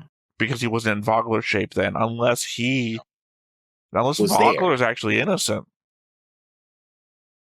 If this is just Emmanuel the entire time, then anything that's happened here in the present is not Vogler, it's Emmanuel. So, Vogler could be innocent. Vogler could just die from an accident that he did not plan to do, right? Obviously, he is not innocent of Bashtarl because he did Bashtarl, but the element that, unlike today, this was on purpose. He was just his was an accident. An on-purpose accident, but he didn't mean for Bashtarl to happen. He meant to activate to free the drive and make it viable. That's what he meant to do. That's what I'm saying, but he's still responsible. Like, if you fuck up at a nuclear power plant and cause 3 Mile Island, we're still responsible. It was an accident. Yeah, I think what happens is that he was there, like with his sister, saw what happened, used the teleportation power to escape, and from then, he just sort of became obsessed with what happened by Bashtarl. Right? Well, you're assuming he has a teleportation power. I don't think he says it. Someone said he's the only other person I know has that power. So, do not remember that unless I'm not including it in the facts in my head. The element is that what's his name, the samurai dude, can travel through shadow, so it's entirely possible that's how he got on the ship. Because I'm thinking to myself, well, how did he get on the ship if he doesn't have teleportation? Well, that's why the samurai dude has to be there. He probably doesn't want to use it too much because, again, it saps his life force, right? It could kill him. But then again, it seems like he has a number of powers. I mean, I'm not saying you're wrong. I'm just trying to figure this out loud. Because the element could be he tried to save his dad, teleported, and merged them together. Fly style. So I recently read a comment to me and Rafferty's Robot Carnival reaction, where they pointed out all we do is reference older anime stuff, and it's like, well, that's what I do, reference. If you understand what the fly is, and I understand what the fly is just 2 words to get through an entire paragraph. You were alive when your father was alive? I give technically never stupid.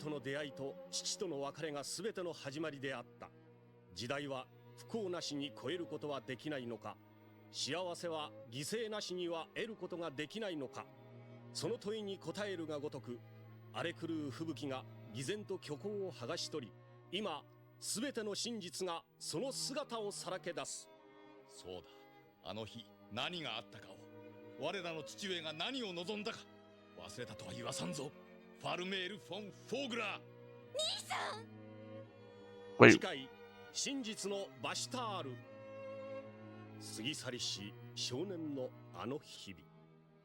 God damn it. I was too entranced by the picture to... Sorry, there was the element of... It's like, okay, the guy with the watch was clearly the dad and not Daisaku, which means there was a guy with a scar in the blind in one eye thing. It's like, who the fuck is that? And I'm trying to figure that out. And then into frame clearly comes the brother wearing the hood and everything, carrying one of the Shizuma drives, and it's like, oh, does that prove that I'm right? That the whole thing that I said before about the drive? I don't think I still can't be. Technically, I still can't be. But then backtracking with the stupid thought, oh, he was alive when his father was alive. Of course he was. Otherwise, he wouldn't be alive himself. But, no, I just assumed that he was away or something when his dad died and everything. And then I came to the thought, like, oh, man, maybe this proves everything that I said was right. Maybe his father is in Giant Robo. I can't call it Big Robo. Maybe his father is in Giant Robo, and this is like a cross thing, right? What I said about Emmanuel doing a teleport, and the teleport fusing him and his father together. Maybe that is mirrored in the hero story, where his father does something, and he gets fused into Big Robo. Giant Robo. God damn it. The name of the goddamn show. And not for nothing, I'm staring at an overlay that has Giant Robo written on it. For some reason, my brain keeps going, Big Robo. Yeah, so maybe it's a mirrored story sort of thing. Your father is mixed with your brother. My father's mixed with this giant robot.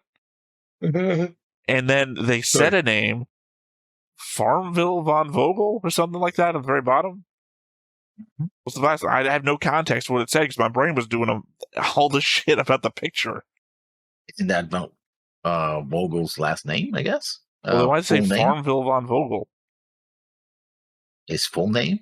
Yeah, but they're not doing the Japanese thing where surname or clan name or family name. Yeah, but it's supposed to be a Western style name. No, right? no. Let me finish, because obviously you're getting to what I'm about to say before I get there. They're not doing the Japanese thing because they're giving him a European name, von Vogel. Sorry, I realized where I've gone wrong here before I even got to the end of my sentence. The element that you call him Professor Vogler.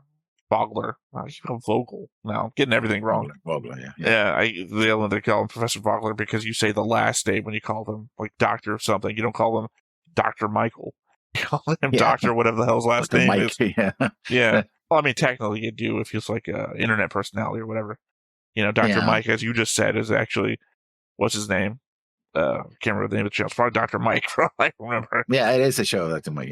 Yeah, but you don't. Just reactions. Yeah, usually you use the doctor's last name, and that's what was confusing me for a second. I'm so used to calling him Vogler, I didn't even consider he was not like a Madonna figure, one name guy. Yeah. So, also the element that his first name is Farmville. Was that what it said? Apparently, yeah.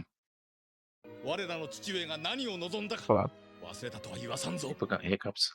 No. I was going back, but you remember the audio is kept track of everything on here, so I didn't want to cause a problem for my Farmel von Vogler. So I just wanted to go back real quick to see what the subtitle said, since I knew it was just a one button push backwards. Yeah. Because I knew his name was going to be some Farmville von Vogler. It's like, that is, to be fair, if we think this is released, well, no, this was made before. Yeah. Well, it's the element we were talking before about the them referencing the Twin Towers and everything that had been released after 2000. So there's also, God, there's so much going on in this picture. Because you got the Pluto looking dude. So it's not Pluto because he's got a crescent over his head, but the Pluto I'm used to seeing is not the Pluto that we watched in Pluto. It's the Pluto that I saw in the original Astro Boy from the 60s, which was 2 horns, 1 broken off. So it kind of has the same look as a crescent, if you think about it.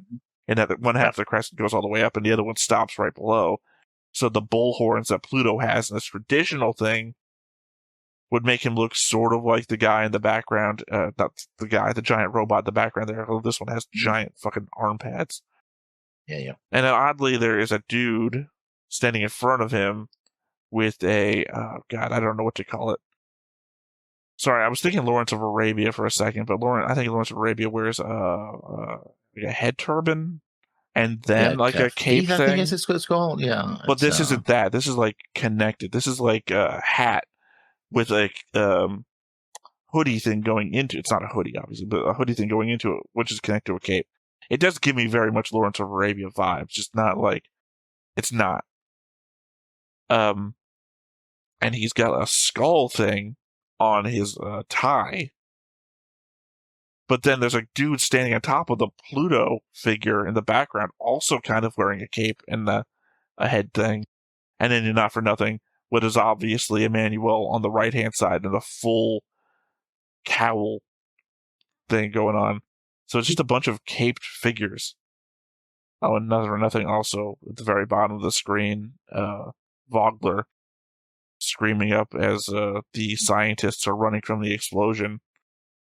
And Ginri. I was right. It's a kafia or kafie.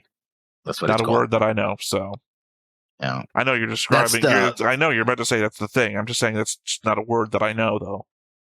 That's the element of I would describe it by its parts in the parts that I know, which is be a cowl, a cape, and a hat-looking thing. But it's all in one. And it's entirely possible that this is just another one of the background robots, like in the opening, where we see all the robots that we've never seen before. that this could just be another background setting thing, or not for nothing, the mid-credit roll where there's giant Robo and then there's other robots in the background. Seems like having kind of missiles, or maybe that's where the nuclear fuel is stored in the shoulders. I don't know. Or actually, now that I'm thinking about it, this might actually be the robot that's in the mid-credit rolls, in which case they're just setting us up to see it later. Yeah, a battle between that and giant Robo, yeah. Yeah, I don't know. Well, maybe. Maybe. There's the element of who the hell is this guy who's clearly leaning against Giant Robo that I'm assuming Daisuke's dad with the watch is there with. Are we implying that maybe that guy made Giant Robo and...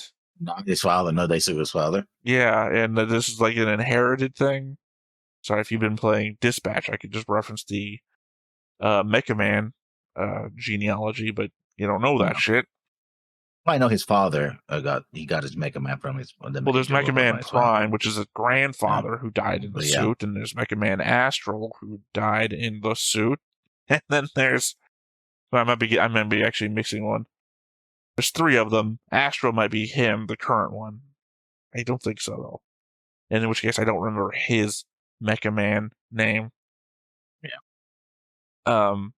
Well, it's kind of ironic there because sort of the subtext of Dispatch, which might also come into play here, is the element that Mecha Man the Mecha Man suit is powered by, I can't remember the name of the device, Astral something, that the implication is that the father didn't make or know how it worked. That it might be like a stolen device or something like that. And not for nothing, not too dissimilar from the appearance of the Shizuma drive. The only difference is that it has like a double helix thing going up through the middle of it instead of a ball. But otherwise, it's just like a thing. Invisigirl calls it a butt plug, but whatever. Yeah, and the cylinder, yeah. Yeah. So the element that these machines might be run by a little tube device that powers them with energy, and the idea that maybe one stole it, like the element of this guy here that's leaning against the big Robo, the giant Robo, might have certainly big, yeah. Might have stolen it from Big Fire, and that's why Daisuke doesn't know anything about its power source. Again, I'm still leaning heavily away from the element that it might be nuclear powered, because I think that's just a subversion that I think would be well at play. Because it could also just be an element that Emmanuel doesn't know either, and that's why they're not going after Big Robo. They just don't know that they think that the suitcase thing is the real thing. Yeah. Like I said, a lot going on this episode, and I know it didn't seem like there was a lot of reaction on our faces. That's also something I've been pointing out in the comment response, not specifically to Big Robo, but again to like Robot Carnival. One of you looked really excited to be here. And I was like, well, one of us is good at performance because they give a lot of speeches at conventions and whatnot. The other one named the channel Stone-Faced Reactions. For a reason, yeah. Well, I always point out that we're not acting. I'm not putting on a performance of being excited about everything. I've often said, it must be a wonder to be one of those people who gets excited at everything that they see. Like, oh my God, so funny to see. Like, obviously you can tell I'm faking that. That's how it would go. But I'm saying, to watch a reaction channel where people's minds are blown every 5 seconds because of something that they saw on screen, I could not imagine living that life. Life must be fucking amazing. To be exhausting.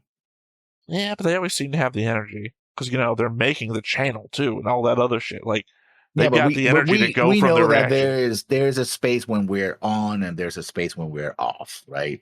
I'm the same way all the time. Maybe that's my problem. Is that I'm not, I've never turned on. I'm just like, always this. I mean, when I was doing more Twitch gaming stuff, I sort of had to be on.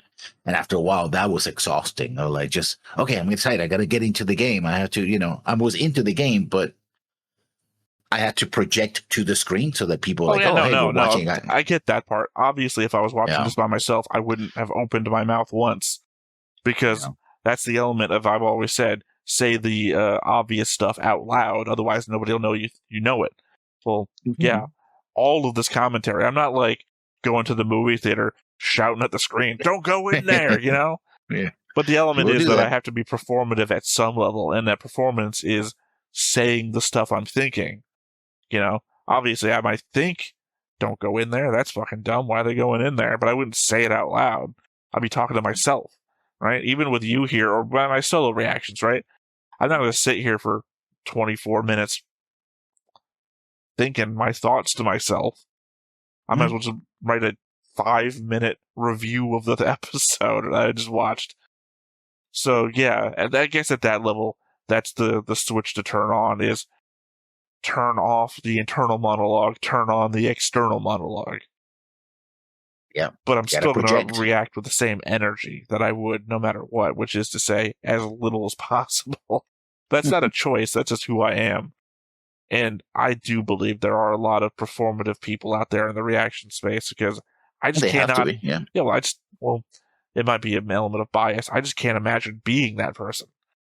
Mm-hmm. But I'm, grew up an extrovert, have my own life story. Maybe everything that led to me being here right now is what leads to me not being able to be that person. But apparently that's the kind of person most people want to watch. They want to watch they're not people. They're not watching for what you're watching. They're watching for the reaction. So, well, I don't know. Again, my own experiences. I watch random reactors sometimes just because I want to watch them react to the thing that I like, not specifically them.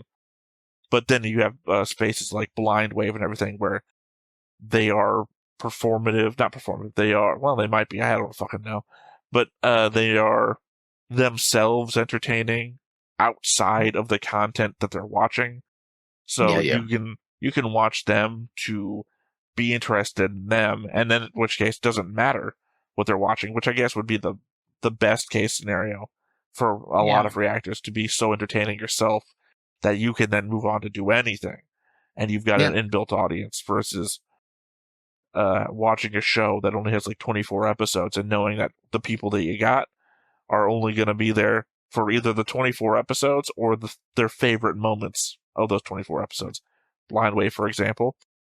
I think I'm still subscribed to them. Probably am. One Piece. I'm only there for the episodes where I know something big's about to happen.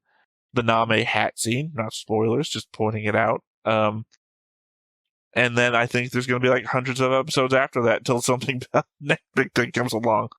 Yeah. Otherwise, I'm just not super down. But I watch tons of reactors, the same as you do. And I don't know. I'm just not into the over-the-top reactions that those don't seem real. Or, God forbid, the reactors where I feel like they've done so many drugs before they started reacting to be the person that they are on screen. Like, well, I don't. Hey, everybody! I wouldn't say cocaine. I would probably say something more along something that visually distinctive. Something more along the herbal route, let's say. But yeah. Well, I mean, I could name channels, but I'm not going to because I am friends with those channels too. So, and no, I'm not talking about R Nights. They're the ones I keep mentioning all the time. I'm definitely not R Nights, but other channels that I have been associated with, or maybe even have mod privileges in their Discord. So I'm not going to call out people who I am obstinately friendly with. But yeah, like I said, no need. Yeah. Well, I'm just doing all this to explain the element that most of our reaction I felt like during that, where heavy emotional elements were happening or big action moments, was generally just, which is not a disinterest. That is the name of the channel, but it's more about what we said, and unfortunately, we don't come with the hard-hitting comments most of the time. Usually, it's like, "Oh, did they just?" And you'll say, "Yeah." And then there'll be another 5 minutes of nothing. I know the quality of what we do. I see it twice. Once when I'm watching it live with you doing it. The second time when I edit it. Probably also a third time when I respond to a comment section. And I'm like, what are they talking about? Oh, that's what they're talking about. To come back full circle? Yes, full circle. This was a big show with a lot of a lot of seemingly character deaths, because we have characters who had died before. But then again, this has also not only is it a super robot show, it's a superhero show on top of it, but not in the classic sort of seinen where the superheroes are in spandex and then they board the robots, ninja superheroes. That they're superheroes on their own right, and the robot and Daisaku being the person who writes a robot is an added element to that. The experts of justice are. You could make an entire show of the experts of justice and Big Fire and not have a single giant robot. I mean, you did. Well, before that final comment, I would say you did. Yeah. That was the original show, apparently. No, there was a giant. There was a giant Robo in Giant Robo in Yes, 1967. I know. Lessons. What do you think I just said? No. No, tell me. I'm What do you saying the think I opposite. just said? We're doing this again. Tell me. You said that, they did it before. I'm like, well. So you only what heard the I'm beginning of my sentence. Uh-huh. I said, yeah, they did it before, except for that final thing that you said. The final part of what you said was, except with the giant robot. So yeah, I started saying a thing before you had finished your sentence, and then I said, except for that final thing that you said, which is to exclude the giant robot part, which is then where you jumped back at me for. So even though I was talking over you for a little bit, acknowledged what you were saying while you were talking still. A skill apparently you do not have. No. Nobody's Look, perfect. I have had to deal with Griffin for a long time, and Griffin would always just keep talking, no matter what you were doing. No recognition that you had tried to interrupt or interject or anything, which is where my interjections come from. The element that Griffin's not going to stop, so you just have to keep going too. Also, if Griffin is going to interject on you, he is also never going to stop while he's interjecting. So true. That's just a skill that I've come up with, that I have to hear what he's saying, possibly hear what a show is saying, and keep talking myself at the same time. Yeah. But it's like I said, it's a very interesting mix of essentially a superhero show, because these guys are superheroes and supervillains, right? With a giant robot attached to it. But the thing is that the heroes are not the ones who then pilot the giant robots, right? And so you have superhero small scale and superhero large scale. And it works. That's kind of the thing. This giant robot doesn't feel like it's an extra. They don't feel like extras, and giant robot doesn't feel like an extra. They feel like they all fit in the same world. It kind of does feel like an extra, but it feels like it doesn't matter that it's extra because it's a main feature of the plot. Like, again, we keep bringing up the father. Well, I keep bringing up the father thing, but also the element of what is Daisaku without the giant robot. There are elements that feature heavily into the character building and the story itself.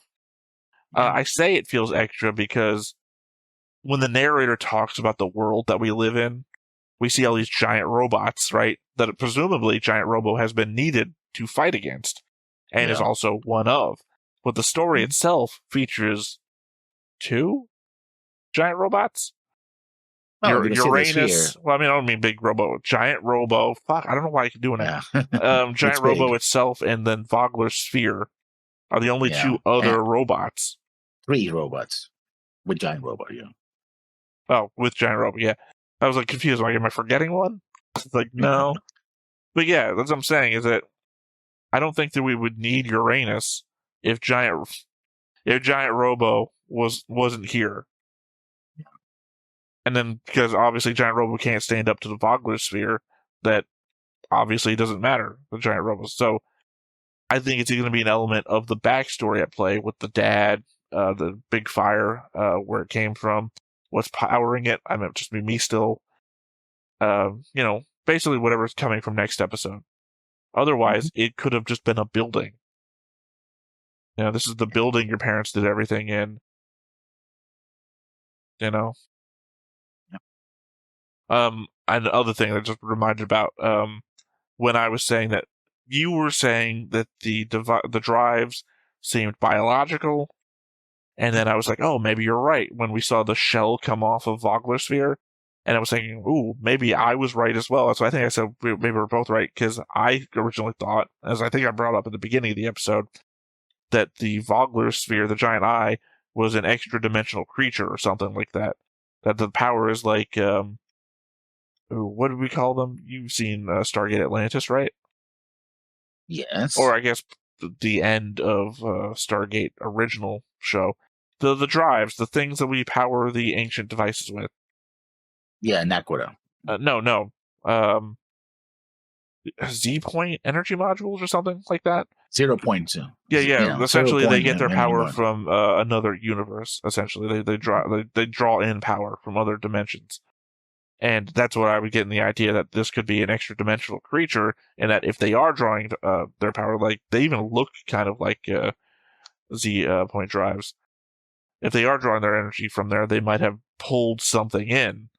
So your element of they look kind of biological is that maybe they are. Maybe they did pull something in, and that's the power. That's why they look funky red blobs when they start growing and whatnot. But then I even said, oh, maybe I'm wrong. Because when it first ejects the shell out, it does kind of look like a funky extra-dimensional creature. But then when we see it in the background of Lord Alberto saying, you sacrificed everything for this, it kind of looks like it's mechanical on the outside, just glowing. So I can't really tell. I'm still on the fence about if I'm right or wrong. I mean, the question is, did it explode or simply shed the energy? It shedded the energy. It was doing the thing from Bashtarl, which clearly it survived like God fucking everybody else did, except for the people of Bashtarl. Well, even Ivan survived, and he was from there. Yeah, it looked like it just did the thing that caused what do they call it? The long night? The quiet night? Yeah, the long night. The long week, I think it was. No. I mean, it was a week long, but I think it was called like the quiet night or something like that. Because he keeps referring to the quiet of the night or something. Yeah, so it seemingly survived that. I don't think they built a new one. I think they just moved the one that they had. So yeah, I think it released its energy outwards. Because, again, that's what I was saying when I said it looks kind of mechanical on the outside. It's filled all these ports or whatnot. It probably just released all of its energy outwards. It's still intact. If you watched Naruto, then the Hyuga clan. Again, another show that I haven't really watched much. Watched a couple of episodes. Nenji and, to another degree, Hinata, they can release... I don't know what's called Ki or Kai in that show. Whatever energy that Naruto uses, I can't remember. They can release it from like all the pores of their skin or whatever. So famously, Neji has like a spinning move that he does, and all he's doing in the spin is releasing energy from all the pores of his skin, which is like an impenetrable shield sort of thing. So you throw a bunch of kunai at him or whatever, he'll do a quick spin, and that'll also be deflected off. It also explains why he does like his pressure point attacks or anything. He just releases energy from like the tips of his fingers and hits all your pressure points to like freeze you in place or stop you from being able to use your own powers or whatever. So yeah, that was episode 4 of Giant Robo, the animation that it's still. Yep, I believe there's 7 episodes. So we are 3 episodes to go? That is math. It is math. If I'm mathing correctly, yes, then 3 episodes to go. I'm excited for the next one. Oh, I mean, next one should be backstory stuff, which would answer most of our questions, which I guess is also what the next time on the graphic voiceover said. All the answers will be revealed or something. And then the last 2 will be the setup 2 and then final battle, whichever happens to be. Yeah, probably. All right, well, I guess that is everything for this recording of Giant Robo. So once again, I have been Theta, this has been Lessons, we've been Stoneface Reactions, and we will catch you next time. Bye-bye. Hey everybody, thanks for watching another Stoneface Reactions. If you have an idea of another video we could go ahead and watch, go ahead and put it in the comments down below, and we'll add it to the wheel. Be sure to like, comment, and subscribe, and let us know what you thought about this video, and what parts you liked. And until then, we'll see you next time. Is this too goofy?